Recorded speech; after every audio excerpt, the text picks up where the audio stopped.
This is everything I bought at Sephora this year, part 1.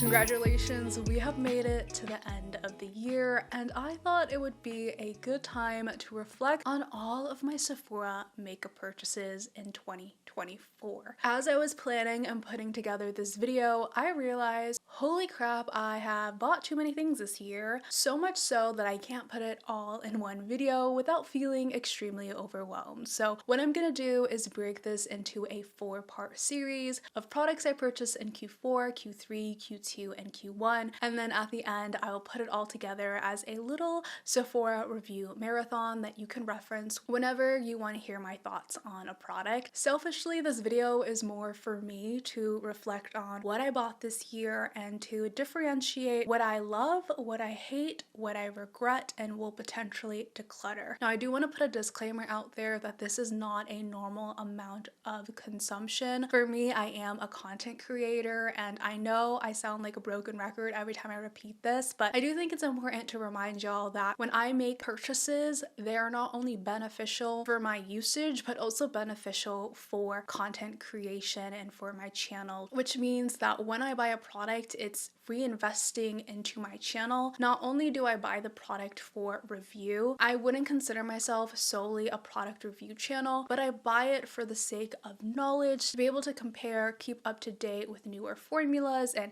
compare it to things that we have loved in the past and things that might be releasing in the future. I think it's important as a beauty content creator to have knowledge on the beauty industry and what's actually on the market. I make these videos to entertain you, but these videos are also supposed to help you make more informed decisions so that before you buy a product, you actually know whether or not it's going to be right for you. Now, for those of you who aren't shopping, what I want you to do while you watch this video and put it in the background is to go through all your Sephora purchases. And if you don't shop at Sephora, go through your Ulta purchases. If you don't shop at Ulta, go through all of your makeup purchases. Either look through your bank account or your receipts, collect all of that information together, take a little box and put everything in that box that you bought this year. For me, this was a huge wake-up call. I was actually able to fill up this sized box right here, which I would say is about the size of a shoebox, with all of the Sephora purchases that I made. And I'm not gonna lie, I was not expecting that because I thought I bought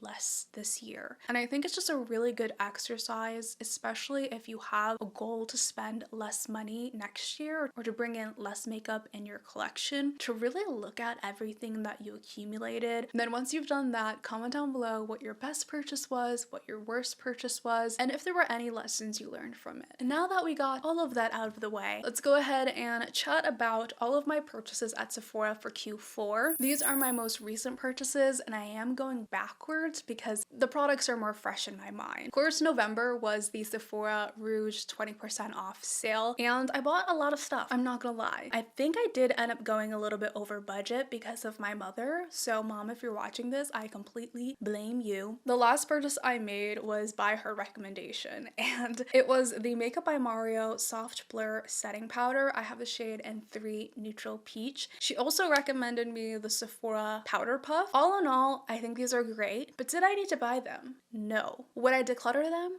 Also no. Would I recommend them? This yes, this meh. So the Makeup by Mario Surreal Skin Powder, I think this is totally worth the hype. My preference for powder is usually matte powder. I have extremely oily skin, and the best powder that works for me is the one size powder. But the problem with the powder is that it can be kind of thick. It's not finely milled like other powders, and for that reason I wouldn't recommend it for drier skin. It also has talc in it, and I know a lot of people are trying to go talc free. All that to say that I think the Makeup by Mario is a good all-around option. This is what I would recommend if you have oily, acne-prone, dry skin, combination skin, especially if you're looking for a talc-free powder similar to the One Size, except not as heavy and not as cakey as the One Size powder. This texture is very similar. It has that thick kind of chunky texture. I know that sounds really bad for a powder, but it clumps together unlike finely milled powders, and I really like that because it just blurs the skin, but it's also talc free and it's slightly just by a smidge less matte than the One Size. Still blurring, still beautiful, but not as heavy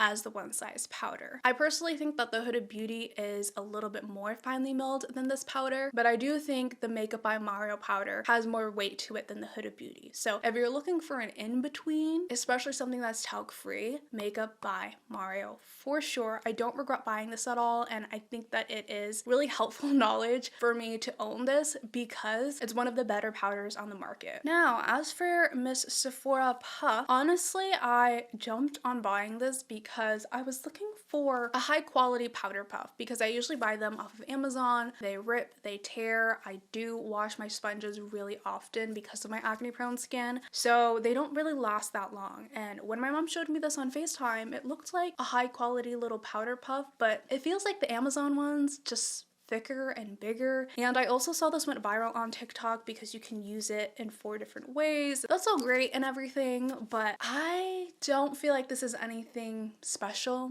I don't think it's anything better than getting a pack on Amazon. I have washed this a couple times already and I find it to be flimsy. I want it to be a thicker material, you know, something with a little bit more hold to it, similar to the Beauty Blender powder puff, but less thick. And also in a triangle kind of form. During the Sephora sale, I also bought the Laneige Lip Glowy Balm in Candy Cane. I put off buying this for so long because 1, I had so many different lip balms. 2, there was just a phase where everyone was launching a lip balm, and so this kind of got lost in the sauce. But this was highly recommended to me for a while, and when they finally came out with the Candy Cane version, you know I love a good peppermint kind of smell. I thought this was going to be perfect for me to add to my routine before I do makeup. And also to compare to other lip balms I have, just to gain a little bit more knowledge on that. And I have to say, if you like the Glossier lip balm, you're gonna like this lip balm because it is just as moisturizing, just as hydrating, except glowier. So if you want something with the sheen to it, this is that thing. I really love the way this feels on the lips. It's very smooth. It's like adding a lip gloss to the lips. I love reapplying it. The applicator is that kind of silicone tip applicator. It smells so good. I am obsessed with this. And if I'm being real, I think the biggest reason why I love this is because of the smell. Now, lip balm is really personal because I think everyone has their own preferences in lip balm. It just depends on your lips, obviously. I get really dry, cracked lips, especially in the winter. So the ones that have worked best for me are the GlossierBalm.com, the Laneige, and the Rhode Peptide Lip Tint. But I noticed people who like Summer Fridays have different taste in lip balms. Like, they have different preferences. So if you like Summer Fridays, you might not like this because I personally find Summer Fridays to be drying on my lips. It kind of peels my lips. And if you have that same problem, then I think you should try the Laneige one instead. 2024 was also the year of eyeshadow for me, so I did buy a lot in Q4 of eyeshadow products, but I cannot stop wearing eyeshadow, experimenting with eyeshadow, and it feels totally worth it to me. So I did buy the Urban Decay Moondust eyeshadow quad. I hope it's still available. I really do, because I like this better than last year's Space Cowboy Holiday quad. That quad was nice, but I don't reach for it at all, really. I feel like the other 3 shades in that palette just didn't have that same wow factor, scattered effect like Space Cowboy, but this palette right here, these 2 shades have that same wow factor, that same scattered effect like Space Cowboy, except they're different shades, they have a different base to them. And then these 2 shades are different formulas, but they're still so impressive. I think this one's more of a metallic and this one's more of a pink Orange Duochrome. I absolutely love this palette. The packaging is adorable. It was $39 plus the 20% off. Speaking of eyeshadow, I also bought the Danessa Myricks Lightwork palette during the sale. This comes with 3 different color stories. It's magnetic. It can be put into one big palette or you can stack them together. I prefer it this way just because it's way easier to store. Long story short, this is so good. I'm so happy I bought this. No regrets at all. I also found out this recently is limited edition. Why? Why is this limited edition? Danessa, if you're listening, I don't think you are, but just in case you're listening, and if you have contact to Danessa Myricks, please let her know. This should be permanent because it is such a high quality, well thought out product. When I look for products, this is exactly what I'm searching for. Practical, logical, multi-usage packaging, incredible formula, great variety, and I'm also not someone who likes large palettes, but this is an exception. Now, there are some cons about this palette that I would keep in mind if you are interested in buying this. If you go into this purchase, I would recommend going in with the expectation that these might end up just being complementary single eyeshadows versus an all-around cohesive palette. I bought this palette knowing that these were duochrome, multi-chrome, shimmery shades that I would mainly use as toppers. Now there are some satin metallic shades that you can use and pair with all the shimmers and the duochromes and the multi-chromes, but I don't find it to be the most cohesive, well-rounded palette. I also don't know if I really love the color stories on their own. I find myself reaching into 1 or 2 of the shades in each color story and then going in with another palette to create a more cohesive, in-depth look. Now you can also wear these as singles and that's a look in itself, or you can pair 2 different colors together and that's a look in itself. And the other problem with this palette is that I find some of the shades are kind of repetitive. For example, they all look different in the pan, as you can tell, but some of the shades when you swatch them end up having the same kind of sheen or very subtle differences in color but the same glitter. So for example, these 2 shades look completely different in the pan. They're obviously different from each other. However, when you swatch them, the shifts are both orange and they look so similar. They might not be exactly the same, but they're too similar to have both of them in the palette. So to me, that makes the palette less valuable. And then I also have some of the same problem in the pink and purple color story. The blue color story I also wish was slightly more of a cool tone blue, but these 2 shades end up looking teal. They're like a variety of textures and formulas. So this one is really creamy and it reminds me a lot of Adept Cosmetics shimmers. And then other shades like these have that almost like cream to powder formula that remind me a lot of ColourPop. So if you like those types of textures very similar to indie shadows, highly recommend these. And hopefully she makes this a permanent part of her line because I feel like it's a crime to make this limited edition. I think we're on a roll here because most of the purchases I've made so far has been pretty good. I don't regret it. Again, keep in mind, these are fairly new to me. So as we go through the months, the regrets might be more common, but as of right now, I'm calling this a win. And during the sale, I also got the Kulfi Sona Zari Eyes eyeshadow.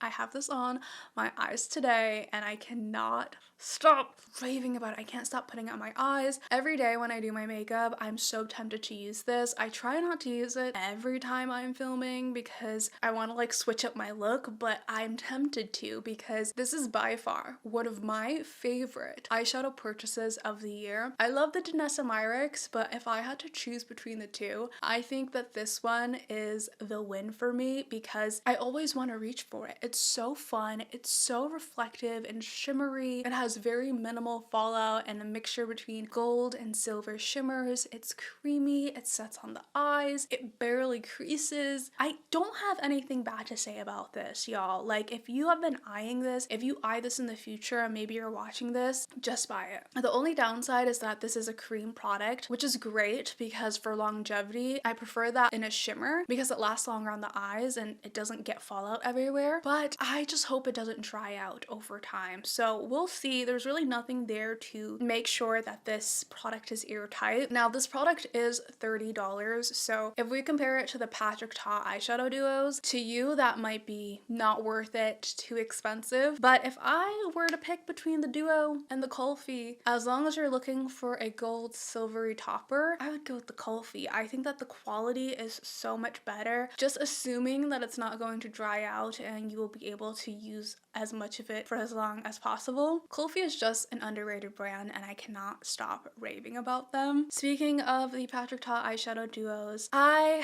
continue to have mixed feelings about this, y'all. Okay, aside from the fact that this brand has a terrible reputation right now, if you're interested in learning about it, feel free to look it up for yourself, but it's just very disappointing. With that being said, we're gonna talk about this duo on its own, separate from everything else. Is it a good quality duo? Is it worth the money? I gave it a good review at first. I think that if you don't have anything like this, it would be a good buy for you. But I think for me, this was a good purchase for my channel, but compared to everything else I have in my makeup collection, it's no longer a good purchase. The Kulfi Zari Eyes is what I'm reaching for more. What is the most reliable to me? In that video, I also compared it to a new palette that I got from YesStyle. This is the Decay palette. This formula right here and this formula right here are so similar, almost identical on the eyes. They both have this gritty, kind of dry, flaky texture on the eyes, and they look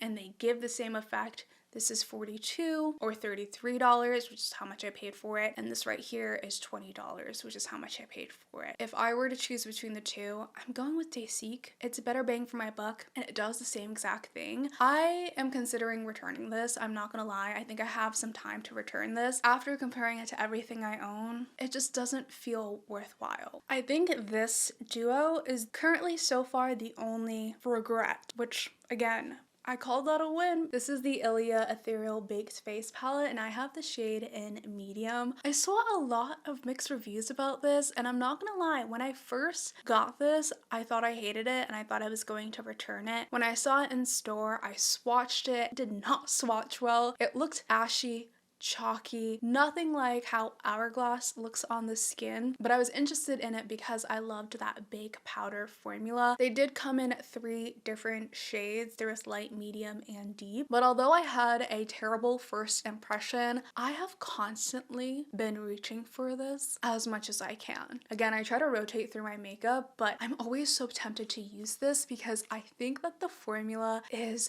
gorgeous when you put it on your face. Swatched, it looks like absolute chalk doo-doo, but when you use a brush, and also I think there's like a layer on here that initially isn't that pigmented, but once you break through that layer, it ends up having more pigment. I don't know if that's only me that had this experience, but this does give me enough color.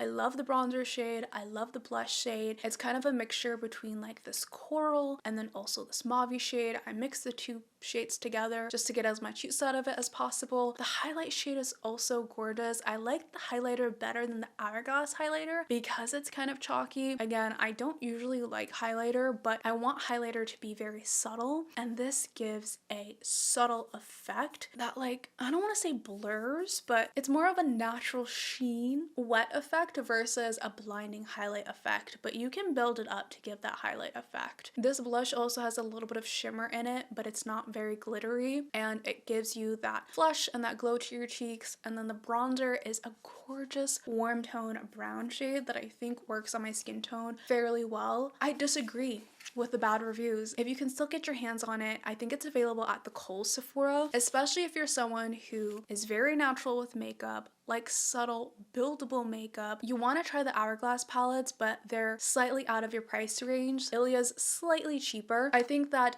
the color story is more concise, and the formula is very good for everyday, no makeup, minimal makeup looks. Okay, I think we finally made it past the Sephora purchases. Wait, oh my gosh, no, I totally missed this purchase right here. This is the One Size Oil Sucker Extreme Mattifying Primer. I have been putting this to the test, and I have mixed feelings. Very, very mixed feelings. On one hand, I love it. On the other hand, I'm like, is this a quality product for me to recommend? My conclusion is, I think it really depends. If you have extremely oily skin, a little bit more time in your day, you're willing to make something work so that you can have matte skin throughout the day where you don't look like a grease ball, I would recommend this. I do think that this makes a difference. You can visibly see even when I apply it, one side of my face is more matte than the other side of my face. You do have to let this sit for 3 minutes. So that's what I mean. If you're in a rush, if you don't have the time, if you don't have the energy, the patience to fuss with a product like this, pass on it. But if you're like me and you're willing to make it work for your makeup to have longevity and to not look like a grease ball at the end of the day, I do think this makes a difference. Now I still get slightly oily, but not as much as I would without the primer. That was a tongue twister. The key also is not to apply as much primer. If you apply too much of this on, your makeup will be ruined. You will have a bad makeup day. You're gonna be frustrated. You're gonna be angry. You know if you apply too much on, if it dries and it has like a white patch, almost looks crusty on the area of your face, that's how you know you apply too much on.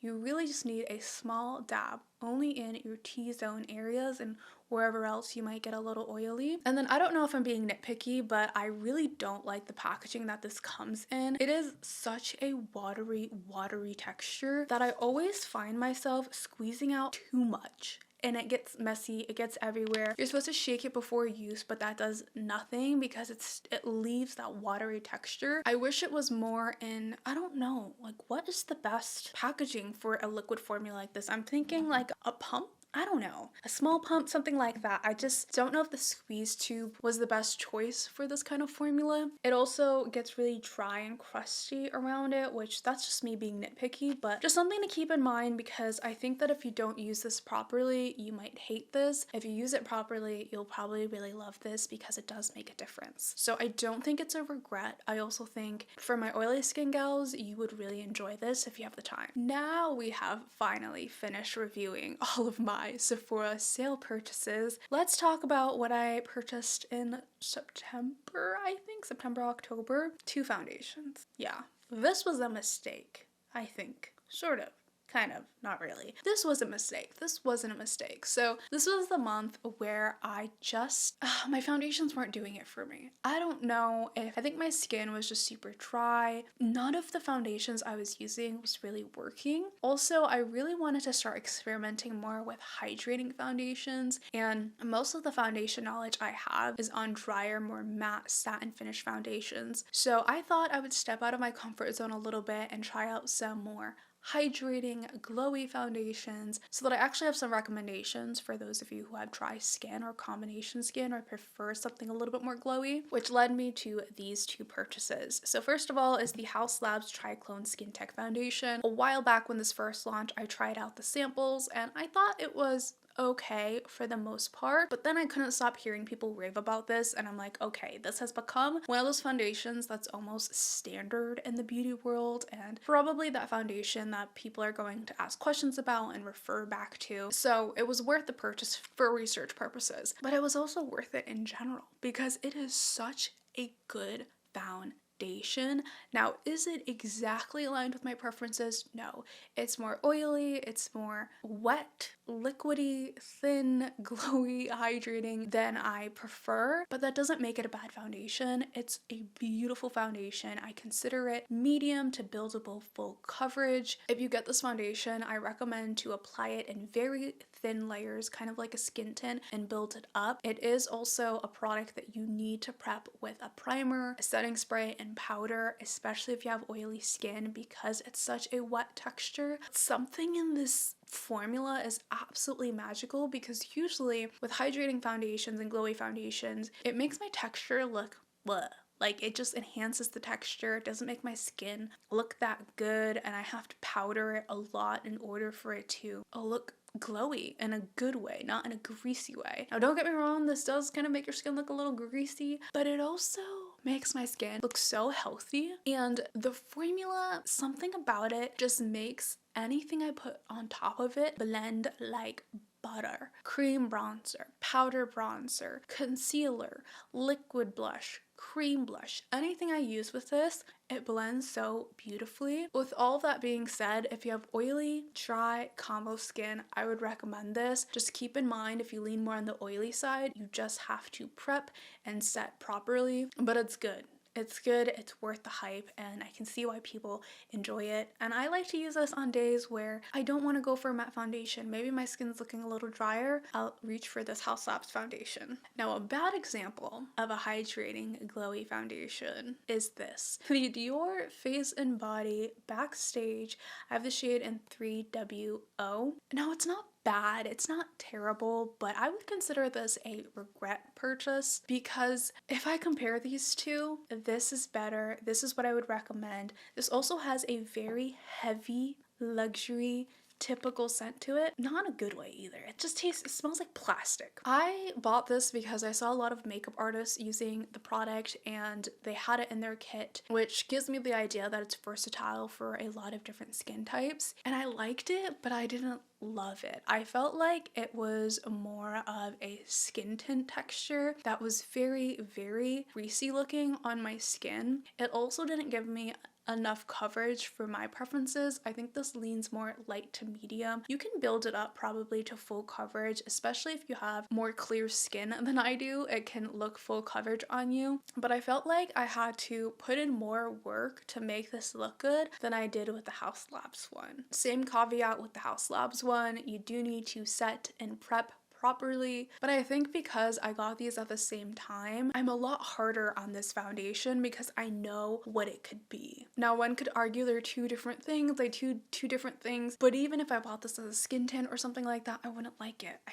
It's alright. Now, even though this isn't for me, I think if you have dry skin, you want less coverage, you don't mind fragrance, and if you can find your shade in Dior, there is a chance you would enjoy this. There has to be a reason why makeup artists are keeping this in their kit, so I'm sure this works for someone out there. It's just not aligned with my preferences. In October, Sephora did a 50% off select products kind of situation, and they did 50% off of the Benefit 24-hour brow gel, which is usually when I tend to repurchase the brow gel. So that's exactly what I did. I got a backup of this. Right now I have the mini opened, and I've just been waiting to get the full size. You know, this is my favorite brow gel. I don't really have anything else to say. If you hate crunchy brows, skip this, but if you want the long-lasting laminated brow gel that doesn't budge, best brow gel of all time. By far my favorite. We're almost done, I promise you. In September, I bought the Natasha Denona I Need a Warm palette, and I have no regrets. This is so good, just as good as the I Need a Nude palette. I am definitely a warm tone girly. I prefer neutral warm on my eyes. I tend to reach for those shades a lot, and this palette did not disappoint me at all. I've tried a handful of Natasha Denona palettes in the past. A common trend within her palettes is that I feel like there's either too many repeat shades, it's not really a color story that is cohesive to the way that I do my makeup, or especially with her purple formula, I remember the Love palette, I hated the formula. I felt like it was patchy and not high quality. She does like to experiment with formulas, which is great if it's good, but sometimes can be terrible because as a buyer, you want a dependable, high quality formula. She also tends to create palettes that lacks depth. I like that there are browns that lean more on the neutral side, there are browns that lean more on the warm tone side, there's multiple different shimmers that I think look different enough from each other. The same thing with the mattes. I think this is just the right amount of mattes. I think some of her palettes in the past, like the Glam palette, it was so many shimmers, but this one right here, right amount of mattes. You have a lighter matte, a deeper matte. I like when browns are almost black because to me that's the perfect amount of depth because I have black hair, and I don't find any duds in this formula or texture. So if you are someone who leans more towards warm tone eyeshadows and you've been eyeing this palette, then I would recommend it. And I know that there are those of you who don't support Natasha Denona, don't want to purchase from Natasha Denona, which I completely respect and understand. There are so many other neutral tone palettes that can replace these shadows and formulas, so I'm not saying this is groundbreaking here, and you are definitely not missing out. Many minutes later, we have reached the last product of the quarter that I bought, and they are the Caliray Blurry blushes. If you watch my channel, You know how I feel about these blushes. They are everything I wanted and more. When they were marketed